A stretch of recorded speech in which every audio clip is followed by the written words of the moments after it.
და თქვენ გინდათ ნახოთ როგორ მიდის ამ სპორტის უკანასკნელი წეული ამერიკელი დედას ტიპს და სიმართლე გითხრათ ილიას ორშაბრძოლების ყურება ძალიან საინტერესოა. მას ხულა რომ დაკლებოდა როგორც ეს უნდა მოხდარიყო ეს ბრძოლა ფრედ დასრულდებოდა.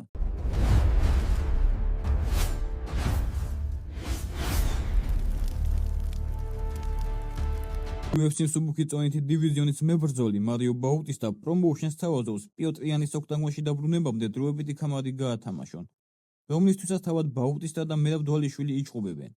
აი რა თქვა ბაუტისტამ. თუ პიოტრ იანის ხათვე ვერ იჭყობებს, UFC-ს შეუძლია დროებითი ჩემპიონის ქამარი შემოიღოს. ამას დვალიშვილიც იმსახურებს, ვინაიდან ის ძალიან აქტიური ჩემპიონი იყო. ვფიქრობ, ნურმაგომედთან ჩხუბის შემდეგ კარგი გეგმა მექნებოდა. მერაბისთვის და გრეპლერთან ჩხუბისთვის უფრო კარგად ვიქნებოდი მზად. მოხდი დატყვევი კარგად დავხვეწე. მერაბის ბოლო ჩხუბმა კი აჩვენა, რომ მისი სუსტი წერტილი კორპუსში დატყვევია და ამის გამოყენება შეიძლება. მერაბი ყოფილი ჩემპიონი და ძალიან ძლიერი მებრძოლია, მაგრამ ჯერა რომ აკლეპსის კუსლი მასაც აქვს. ჩარლზ ოლივეირა და მაქს ჰოლოვეი ერთმანეთს BMF ქამნისთვის დაუპირისპირდებიან UFC 326-ზე. ორივე მებრძოლმა გააკეთა კომენტარი ჯასტინ გეიჯისა და ილია თოფურიას პოტენციურ დაპირისპირებასთან დაკავშირებით. მოდი ვნახოთ თუ რა თქვა ჩარლზ ოლივეირამ. ორთაბრძოლის დროს ყველაფერი შეიძლება მოხდეს, მაგრამ მსონს ილია თოფურიაზე ჩამოვიდოდი. ვფიქრობ ის გაიმარჯვებს. ჩემი მიზანი საჩემპიონო ქამრის დასაკუთრებაა. თუ თოფურია მოიგებს, მასთან კიდევ ერთი ორთაბრძოლის გამახვის სურვილი მექნება. მინდა უკეთესად ვიჭყობო და არ გავიმეორო ის, რაც პირველ ჩხუბში ვაჩვენე. გეიჯი თოფურია? ხალხი ფიქრობს, რომ ილია მარტივად მოიგებს, მაგრამ ხანდახან საჭიროა იმის გაკეთება, რასაც ჯასტინი პედი ფილმთან ჩხუბში აკეთებდა. ჯასტინმა ისე იჭყობა, როგორც საჭირო იყო. ულოცავ გამარჯვებას. სიამოვნებით აუღებდი რევანშს ილიას. გეიჯი კი ჩემთან რევანშის აღებას უსწრებს. ასე რომ ვინც უნდა მოიგოს, მე კარგ პოზიციაში ვარ. ჰოლოვეისა და ოლივეირას დაპირისპირება UFC 326-ზე მთავარი მოვლენა იქნება. დალუცისა და დე ბრონკს პირველი ჩხუბი 2015 წელს აქვს გამართული, სადაც ჰოლოვეიმ ტექნიკური ნოკაუტით მოიგო. ცნობისთვის დღეს ელიმატადორის მომენტთან დაკავშირებით საინტერესო ინფორმაცია გავრცელდა. ესპანელი ჟურნალისტის ალვარო კოლმენეროს მიხედვით, ჩემს და ალბათობა იმისა, რომ თოფურიამ და გეიჯიმ თეთრ სახლში ღონისძიებაზე იჭყობონ. ცნობილმა ესპანელმა ჟურნალისტმა ალვარო კოლმენერომ საინტერესო ინფორმაცია გაავრცელა. კოლმენერომ თეთრი სახლის ღონისძიებაზე ილია თოფურიას და ჯასტინ გეიჯის ორთაბრძოლის გამართვის ალბათობაზე ისაუბრა და განაცხადა, რომ ბოლო პერიოდში შანსები შემცირდა. აღნიშნული ღონისძიება აშშ-ის დროით 14 ივნისს გაიმართება და UFC-სთვის წლის ერთ-ერთი უმნიშვნელოვანესი მოვლენაა. კოლმენეროს მიხედვით, გეიჯისა და თოფურიას ჩხუბი ოფიციალურად ჯერ არ არის გაფორმებული, რადგან არსებობს რამოდენიმე გეოპოლიტიკური და ეკონომიკური საკითხი, რომლებიც ორთაბრძოლის გამართვას აფერხებს.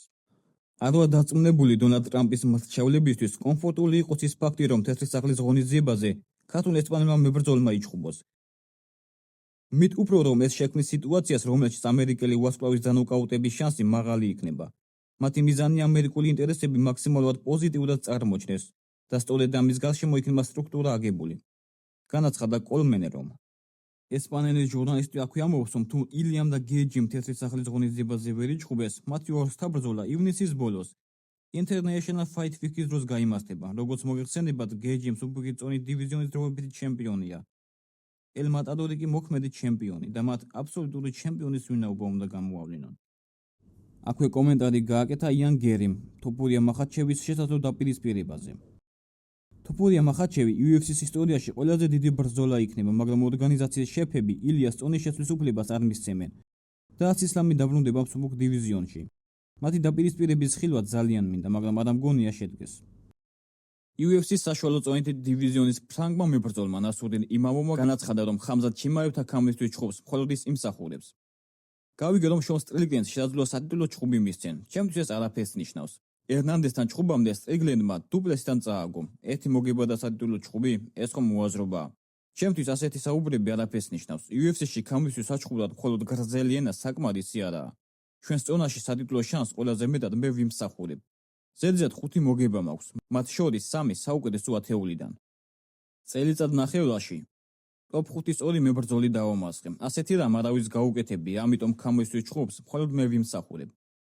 შეგახსენებთ, რომ რამდენიმე დღის წინ სტრიგლენდმა ტექნიკური ნოკაუტით ენტონი ერნანდესს მოუგო. რაც შეეხება იმამოვს, მან გასული წლის სექტემბერში ეცლოვანი გადაწყვეტილებით კაიო ბორალიუს მოუგო და ამჟამად საშუალო წონის რეიტინგის მეორე ნომერია. პირველი კი ექს-ჩემპიონი დრიკუს დუპლესია. ამასთან ერთად არაა გამორიცხული, რომ ხამზად ჩიმაევმა ქამარი ვაკანტურად გამოაცხადოს და ქვემძიმე წონაში ავიდეს, სადაც ალექს ფერეირას დაუპირისპირდება. UFC-ს ყოფილი ჩემპიონი მერაბ დვალიშვილი და მსუბუქი წონის მოქმედი ჩემპიონი ილია თოფურია ერთობლივი საბრძოლო შეკრების სამშობლოში ჩატარებას გეგმავენ. მერაბ დვალიშვილმა ამის შესახებ ნინა დრამასთან ისაუბრა. როგორც კი ილიას ბრძოლა დაანონსდება, მე ესპანეთში გავემგზავრები, თუმცა ის სავარაუდოდ საწვრთნელ ბანაკს საქართველოში გაივლის.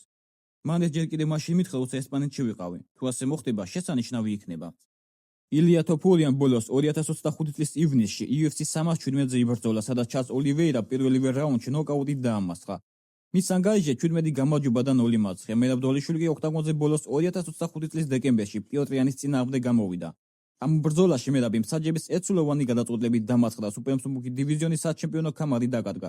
მერაბ დვალიშვილმა კომენტარი გააკეთა იან გარის საქართველოში ვიზიტზე. მიხარია რომ იან გარი ჩემს ქვეყანაში ჩამოვიდა მოსამზადებლად, თუმცა რეალობა ასეთია. ჭიდაობის სულფასოვნად ათვისებას წლები სჭირდება. ამას გარდა MMA-ში ჭიდაობა განსხვავებულ სპეციფიკას მოითხოვს ჩემი აზრით. მას უნდა ჰქონდეს ვაჯიში ისეთ სპორტსმენებთან, რომლებიც არა მხოლოდ ჭიდაობაში, არამედ თავად MMA-შიც გამოცდილები არიან. UFC სუპერმსუბუქი წონითი დივიზიონის ყოფილმა ჩემპიონმა შონ ომალიმ თავისი ფავორიტი მებრძოლებით დაასახელა. შუგამ ტოპ 4-ში შეადგინა და საუკეთესო შორის ილია თოფურიაც შეიყვანა. პირველი ვინც გონებაში მომდის კონორ მაგრეგორია. ჩემი კარიერისთვის ის ერთ-ერთი ყველაზე შთამოგონებელი მებრძოლი იყო. მაგ სოლოვერის ჩხუბების ყურება ძალიან მომწონს. სიმართლე გითხრათ, ილიას ორშაბრძოლების ყურება ძალიან საინტერესოა. ისრაელ ადესანიას უნდა გამოვარჩიო. ისლამ მახაჩევი, ისლამ ის მომწონს. ეს ბიჭები ძალიან მაგრები და საშიშები არიან. პედი პიმბლეტი გეიჯისთან მარცხის შემდეგ საჯაროდ პირველად ალაპარაკდა. მე მესამე და მეხუთე რაუნდები მოვიგე. მას ხულა რომ დაკლებოდა როგორც ეს უნდა მოხდარიყო, ეს ბრძოლა ფრედ დასრულდებოდა.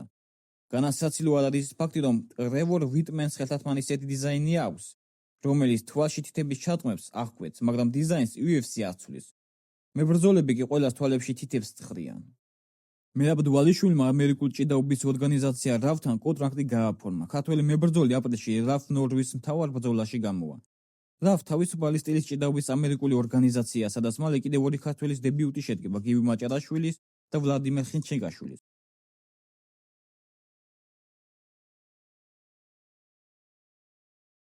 რალფი მოჭიდავეებს მაღალი ფულადი ჰონორარების სანაცვლოდ ერთჯერად ორსაბრძოლებში მონაწილეობას თავაზობს. Real American Freestyle თავისუფალი ჭიდაობის სტილი, ოღონდ ამერიკული ინტერპრეტაცია, რომელიც ბოლო დროს სოციალურ ქსელებში დიდი პოპულარობით სარგებლობს. ამერიკაში ჭიდაობას უდიდეს ტრადიცია აქვს, თუმცა მათი სასკოლო სტილი განსხვავდება საერთაშორისო თავისუფალი ჭიდაობისგან. როდესაც რალფზე საუბრობენ, ხშირად გულისხმობენ ამერიკული მოჭიდავებისთვის დამახასიათებელ აგრესიულ, ფიზიკურ, ძლიერ და დაუღალავ სტილს. რა თქმა უნდა, შონ სტრიკლენდის ამ პრეს-კონფერენციას გამოეხმაურა ხამზად ჩიმაევიც. თუ არ გინახავთ სტრიკლენდის პრეს-კონფერენცია, შეგიძლიათ ნახოთ წინა ვიდეო, ან ნახოთ აღწერაში, ლინკს დავტოვებ აუცილებლად. ჰაბიბი დამშვიდი, მე გავანადგურე ის ბიჭი, რომელმაც შენ ორჯერ მოგიგო, ამერიკელო ბოზო. შეაჩერე ტიპი, რომელსაც 8 შენ მოგებათა სერია ქონა, გზომფრ საკმარისი გააკეთე იმის, რომ საშუალო წონაში ტიტულისთვის ბრძოლა მიიღო. დიახ, მე გავაკეთე, მგონი ეს და არ მუშაობს, ფეხზე წამოვდგები, დიახ, გავაკეთე, მისმინეთ. თქვენ არ გინათ ამ ნაბიჯურების ჩხუბის ნახვა, იმ პატარა ჩეჩენი ბოზის კი არა, თქვენ გინათ ნახოთ, როგორ მიდის ამ სპორტის უკანასკნელი წეული ამერიკელია დედას ტიპს.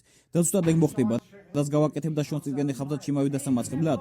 რასაც მოვისურვებ იმას, ერთ წეუთხას მოვიყვან, ის ყურადღებას გადაიტანს და მოკლედ, რასაც მოვისურვებ იმას უზამ.